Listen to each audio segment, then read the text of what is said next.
Hi again then guys, and welcome to episode 14 of Visions of Tomorrow, the review series for Gran Turismo's selection, a growing selection, albeit very slowly at the moment, of Vision GT concept cars.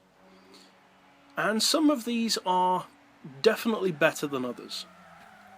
In this particular pick, we were discussing one of the cars of the series which I wouldn't recommend not buying, because it would really take a lot for me to recommend not buying a car.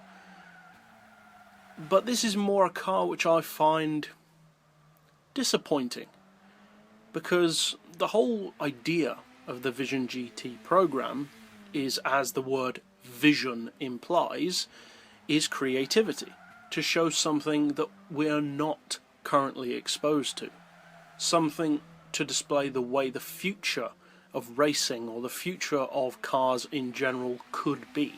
Vehicles like the Chevrolet Chaparral Vision GT, with its laser power, etc. It's forward thinking, it's creative, it's something which is new, it brings something new to the table.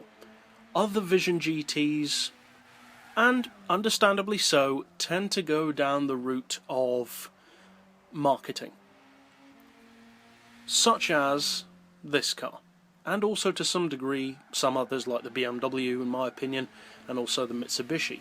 Sure, they put an interesting twist on the normal design from that company, but still at the end of the day they're just marketing ploys, especially vehicles like this particular Mini, because on the road the other day I saw a Mini Countryman and it looked like this car, obviously toned down, but it definitely had similar styling cues.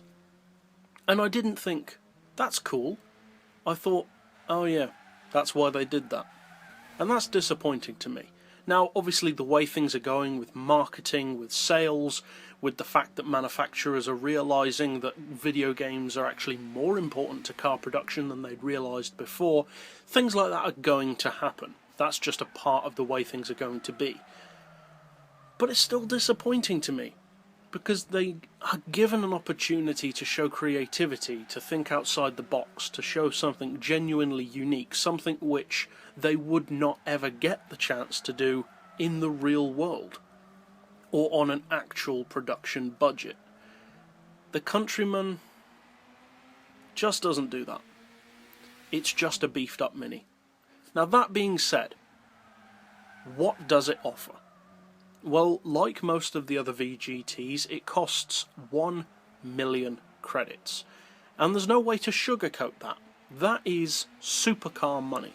That is GT class race car money. And that is, quite literally, the price of a Tomahawk, or a Mazda LM55, or a Chaparral VGT. All of which are brilliant, genuinely brilliant vehicles. So what do you get for your million credits from this car? Well, you get 408 horsepower with an oil change, 331 foot-pounds of torque, and a weight of 1,050 kilos. Now the weight is pretty impressive. That's a pretty decent weight for a car which looks pretty chunky. The power though, not exactly inspiring, neither is the torque. The PP is 540, which is, as most VGTs are, far too high.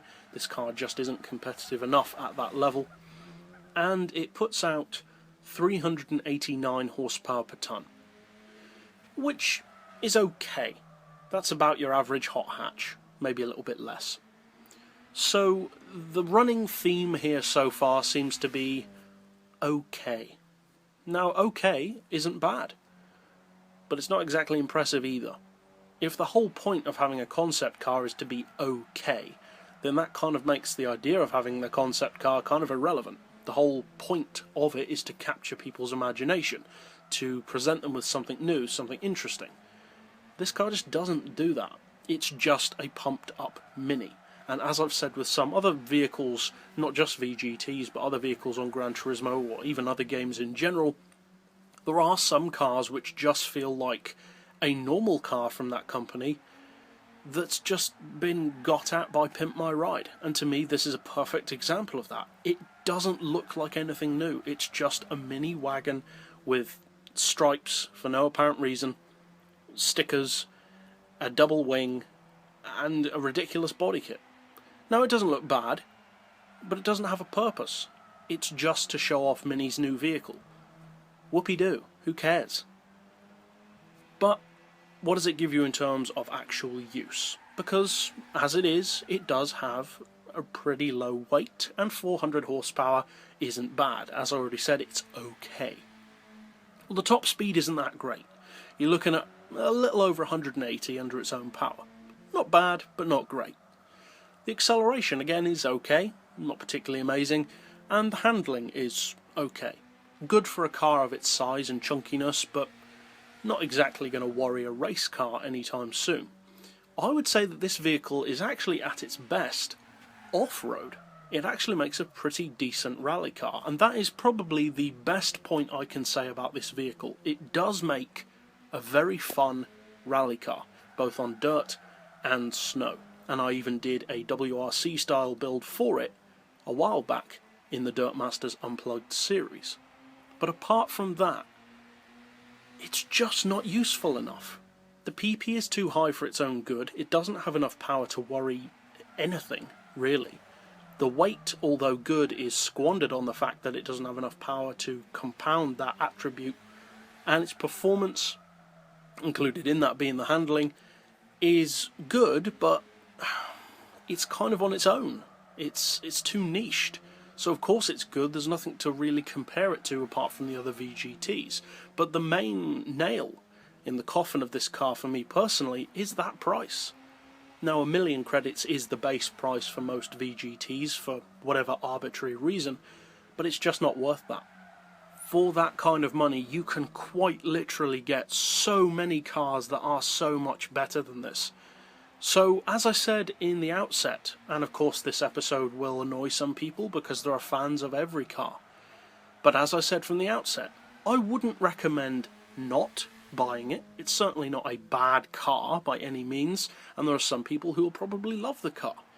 But it's a lot of money to spend if you don't actually specifically want this car, regardless of how good it actually is. If you just want this car and don't care how good it is, then you'll probably like it. Otherwise, I just can't recommend it. But that's it overall for this particular episode. I'll see you guys next time, and as always, thanks for watching.